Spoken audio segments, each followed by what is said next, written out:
everyone, and welcome to Victoria's Cantina. Today we're having a look at the Hasbro Jurassic World Bashers and Biters Indominus Rex.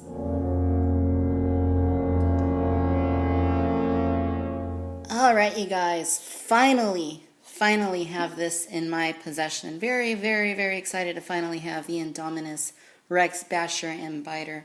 Of course, this is, as far as we know, Hasbro's final wave of dinosaurs from the Jurassic World toy line. And it includes two new dinosaurs, the Indominus Rex and Velociraptor Blue. We will be looking at Blue in another review. As you can see, the packaging here is the same Jurassic World style as we've been seeing, for the whole line, basically. Pretty much just an open box, presents to you the item right there so you can test out the action feature, which you want to do before you buy these because some are better than others. You get a look at the T-Rex there in the back, and same red, white, and blue color scheme. Back of the box gives you a look at the dinosaur. It says a ferocious fight for survival, as does most of these dinosaurs, and it has the Indominus in a very stylized situation, chomping action. It actually looks really good there. Okay, and out of the packaging, she actually looks quite nice. I'm actually quite impressed. As you know, the Jurassic World line has, by and large, been a disappointment, and the Basher and Biters are kind of like the lowest end aspect of the main line for the toys, and this one actually looks pretty good. She does, in fact, appear as she did in the film, which is really good. The T-Rex looked nothing like it looked in the film, and I really like that they seem to have done a very nice job being faithful to the model from the film. Coloration on this one is also very good looking. Really nice blending of the various shades of gray and silver and white on the Indominus, and I think it looks really good. She does kind of have a weird tail that just kind of sticks up, and I imagine that's so that you can fit her inside of the box. Give you a close-up here of the head. As you can see, it actually looks pretty good. Like I was saying, it does look faithful to the I-Rex as we saw her in the film. In fact, this whole toy just kind of feels like they took the bad girl Indominus, the big electronic one, and shrunk it down. I mean, like things like the head and the arms, like it came right off of the bad girl. But the face is pretty detailed. I mean, it's not exquisite, but it is fairly detailed. There is some pretty nice sculpting going on there. The spikes there above her eyes, are present and quite prominent, and they look good. The eye color, it looks pretty nice. It's a red with, which isn't really movie accurate, but, it looks decent. And the teeth, a little bit sloppy looking. The paint isn't all that great on them, but they look okay. Give you a look there from the front. The seam is very nicely closed, not too apparent. From that side of her head, she still looks really good. I think the teeth definitely do appear to be nicely painted on this side, but not so much on that side. And then just giving a look at the neck, she has more detail there. Of course, it is kind of segmented here because, for the action feature, the rest of the body looks pretty good. Nice ridging here on her back, and then along the tail. You get your dino damage there, which is pretty brutal. So let's assume that this is post fighting with the T-Rex and Velociraptors. And her arms look, very long, and, they're pretty nicely detailed. And again, they look like they came right off of the bad girl Indominus. They did paint her claws, which is very good. Not only on just the fingers, but also on her toes, which is very good. I really do like the coloration here. I mean, they did a really good job painting the top, like the deeper gray, and then it kind of turns into like, more of a silvery color. And you do get elements of that kind of, here and there. And then finally, it's like more of a whitish sort of silvery color there on the bottom, which is very close to what the Indominus looked like in the film. So they did a really good job in that regard. The legs look pretty nice. Pretty good detail on them. You get the JW logo there, and unfortunately we still have the screw holes. That's not anything that I was expecting them to fix, but they are there. At least there's only 3 of them.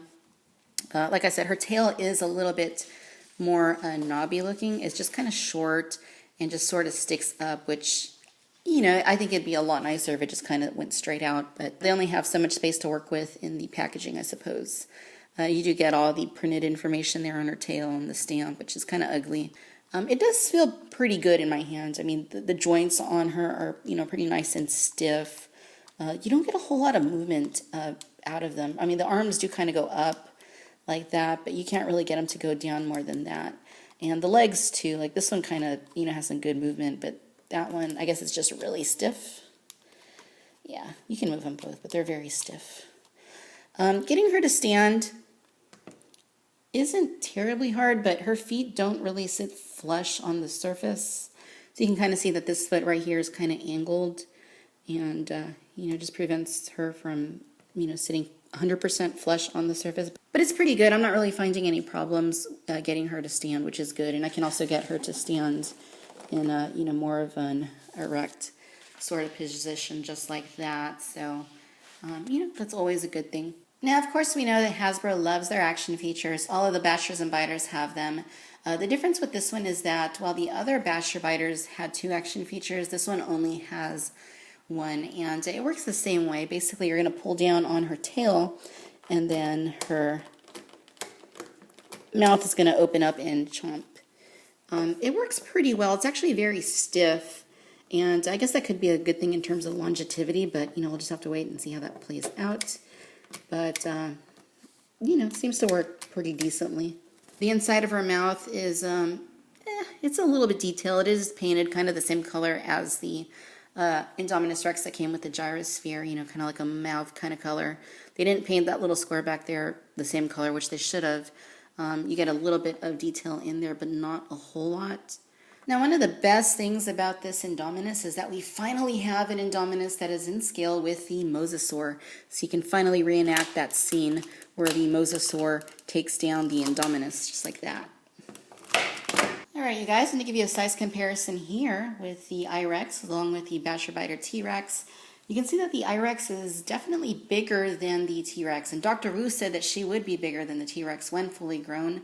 But apparently she was already fully grown in the film because I think she was already bigger than the T-Rex. Aesthetically, the I-Rex is just miles ahead of the T-Rex. Just a very much more nicely done figure. Even though it's not perfect, it's still much more fun and just seems a little bit more solid.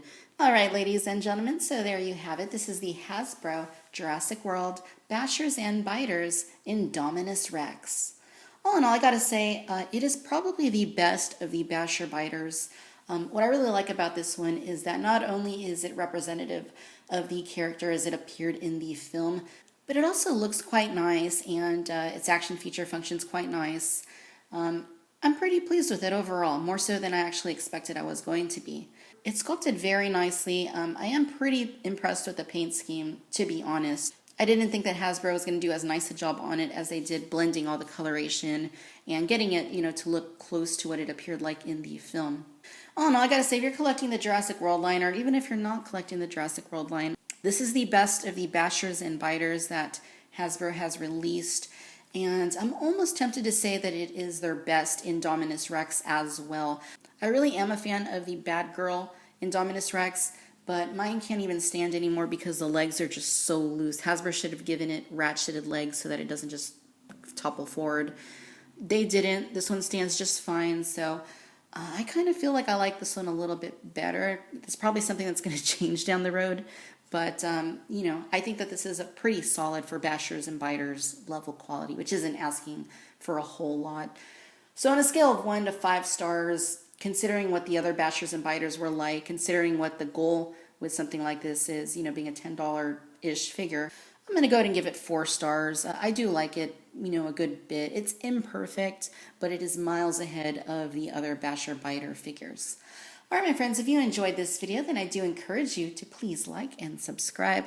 Let me know down in the comments what you think about this Indominus Rex, whether you're planning on picking one up. Stay tuned because we will be reviewing the Bashers and Biters Velociraptor Blue coming soon. And as always, I want to thank you for watching Victoria's Cantina. Until next time, bye-bye.